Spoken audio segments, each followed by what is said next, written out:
hanjabaadii ugu dambeysay ee dil ah ayaa loo jeediyey fanaaniinta Sharma Boy iyo Xamdi Bilan oo doonaya maalinka ciida inay u kala kiciyaan show aan weliba hore loo arag oo ay doonayaan inay kala qayb galaan fanaaniinta ka soo cararay Hargeysa ee Najmo Nashaad iyo Axmed Aarshe.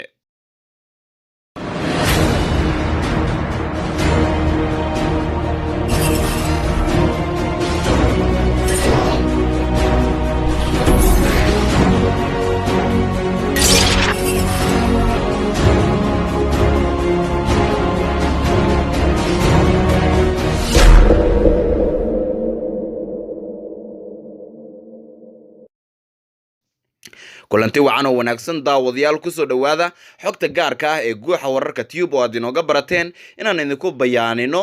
waxyaabaha hoose ee aad hadal haysaan oo xaqiiqdooda aynu banaanka soo dhigno. toddobaadkii ugu dambeeyayba waxaa guux xoogan uu ka dhashay fanaaniin ka yimid magaalada Hargeysa oo si heer sare ah loogu soo dhaweeyay magaalada caasimadda ah ee Muqdisho loona ballan qaaday ciida in loo kala kicin doono show aad cajiib u ah oo dhalinyarada reer Muqdisho aad ay uga heli doonaan. sida caadiga ahaydba fanaaniinta ka yimaada Hargeysa xamar wax cunsuriyad ah kalama kulmaan, waxaana lagu soo dhaweeyaa sida fanaan Soomaaliyeed loogu soo dhaweyn lahaa magaalo uu tagay sida ugu habooneed. laakiin Axmed Aarshe iyo Najmo Nashaad oo dhowr toddobaad ku sugan magaalada Muqdisho isla markaana isaga soo baxsaday magaalada Hargeysa ayaa imika waxay la kulmayaan culays aad u xoogan. culayskooda ayaa waxa uu ka bilowday in fanaanka Sharma Boy oo ku maqnaa dalka Djibouti uu dalka dib ugu soo laabtay, isla markaana uu booqasho u tagay Axmed Aarshe iyo Najmo Nashaad guriga ay ku degan yihiin magaalada Muqdisho, wuxuuna u sheegay in uusan kala qayb gali doonin fanaaniinta kale ee reer Muqdisho gabi ahaanba wax show ah oo markaasi ay macquul tahay in ay dadka reer Muqdisho u soo daawasho tagaan, isagoo sheegay in show gaara uu qabsan doono Sharma Boy ayna kala soo qayb gali doonaan Najmo Nashaad, Axmed Aarshe iyo weliba fanaaniin kale oo uu ku tilmaamay inay yihiin kuwa muhiim u ah showgaasi. durbadiiba khilaaf ayaa ka dhashay maxaa yeelay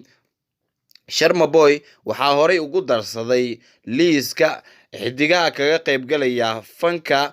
gaar ahaan showga ciida fanaaniinta reer Muqdisho oo Cabdi Fataax Yar ugu horeeyo ay ku xigto Shaadiye Sharaf oo isla markaana ay ku jiraan fanaaniin kale oo aad u culus. waxaa arintan ay keentay in fanaaniinta qaar ee reer Muqdisho ay sheegaan in wax laga xumaado ay tahay in marka ay tagaan magaalada Hargeysa dhibaato loo geysto guud ahaanba fanaaniinta ka yimaada koonfur, halka marka magaalada Muqdisho ay yimaadaan fanaaniinta reer Hargeysa ubaxyo lagu soo dhaweeyo. haba lagu soo dhaweeyo dabcan ubaxyo waa fanaaniin Soomaaliyeed oo Soomaalinimada gartay oo caasimada yimaaday, laakiin waxa su'aasha isweydiinta mudan ay tahay maxaa u sababa in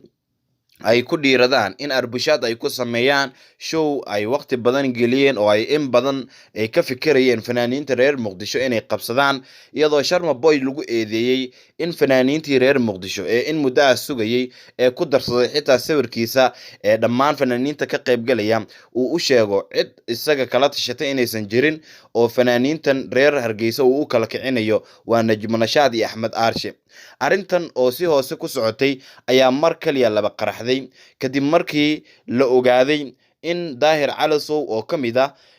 wariyaasha Soomaaliyeed ee qurba joogta ah uu arintan si toos ah u soo farageliyay, isagoona ku hanjabay Daahir inaan la isaga hari doonin, in laga ogolaan doonin dhammaan fanaaniinta reer Muqdisho in ay show magaalada Muqdisho ugu qabtaan Axmed Aarshe iyo Najmo Nashaad.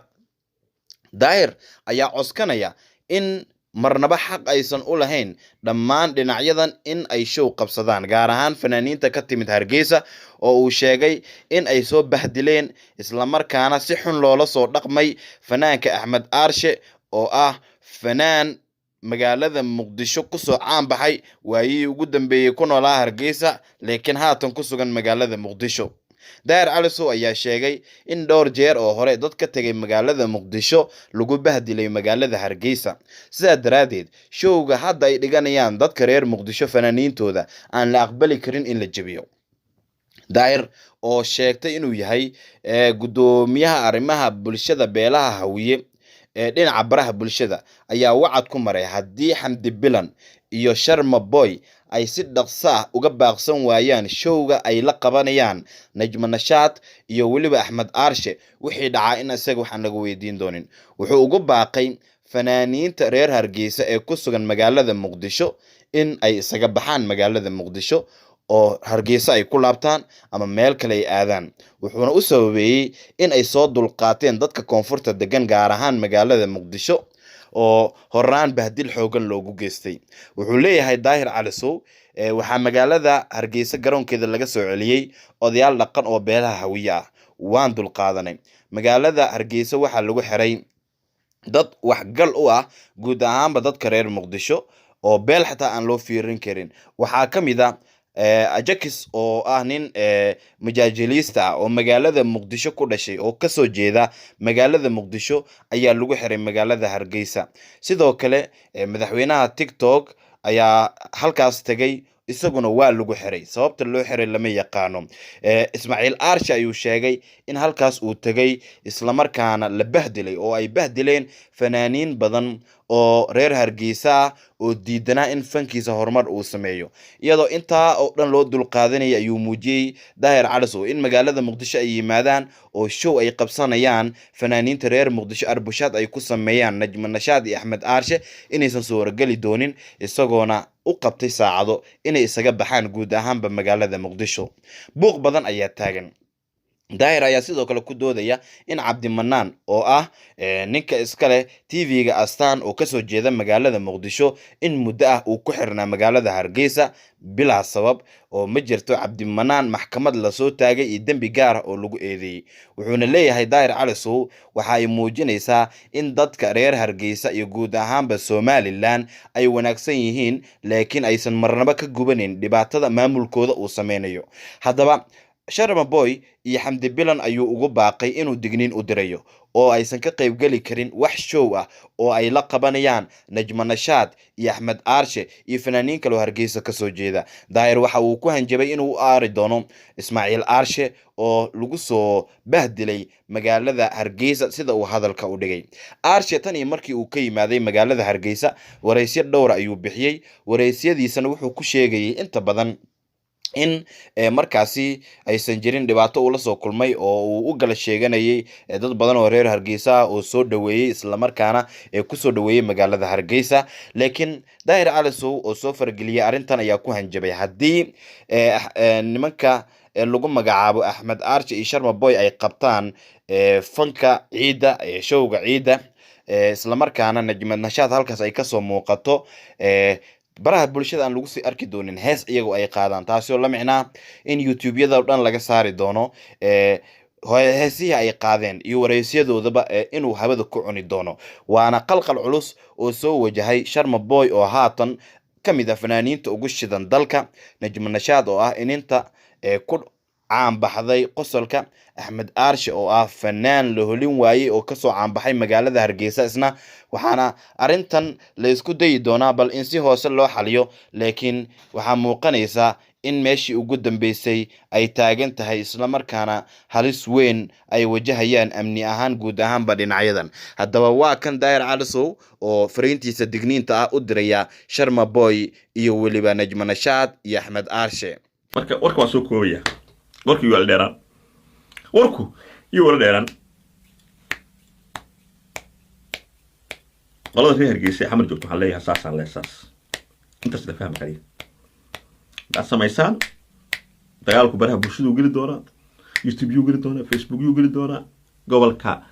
yu geli doonaa, garoonka la isu istaagi doonaa, meesha xaflad ku dhisaan isku imaan doonaa. haddii aan isku qatan inkii Allah taqaan noo ka dhabayna yaa la isku qatalmin gacantaan kala Xamdi iyo Sharma iyo aan u farjaawnaya kala dambeynta iyo nidaamka hal raaco.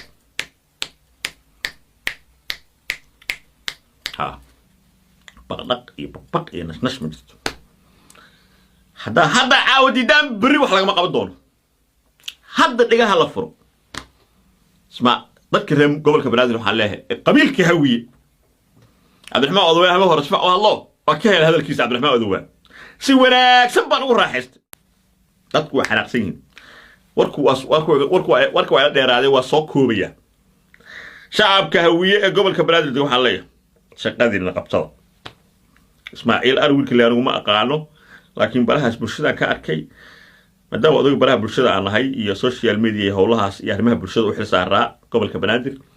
waxaan idin leeyahay ninkaas maqaayadda ushida inuu tan leeyahana tusiya reer Hargeysa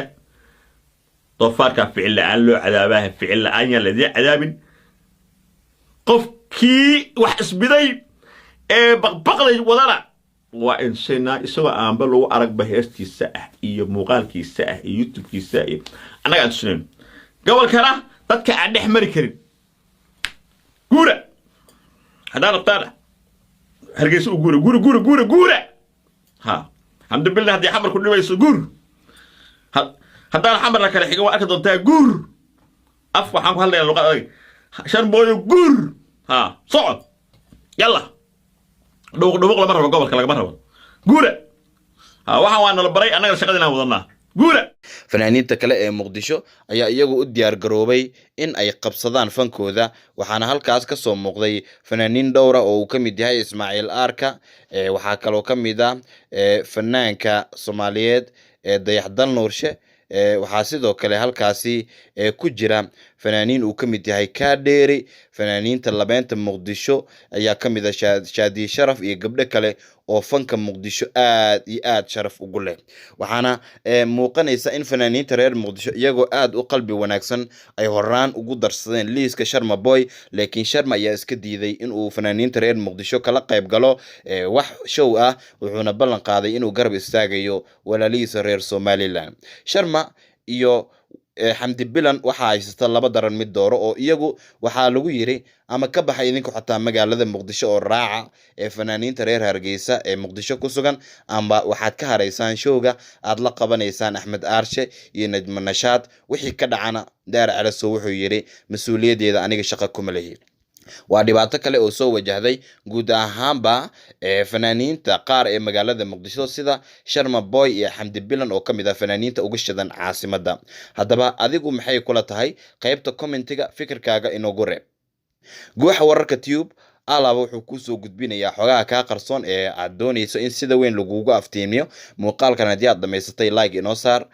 noo sii share garay haddii ay tahay markii ugu horeysay oo channelkeena aad soo booqatay subscribe inoo saar gambaleelka furo si muuqaaladeena kuwa ugu horeeya aad adiga u hesho mahadsanid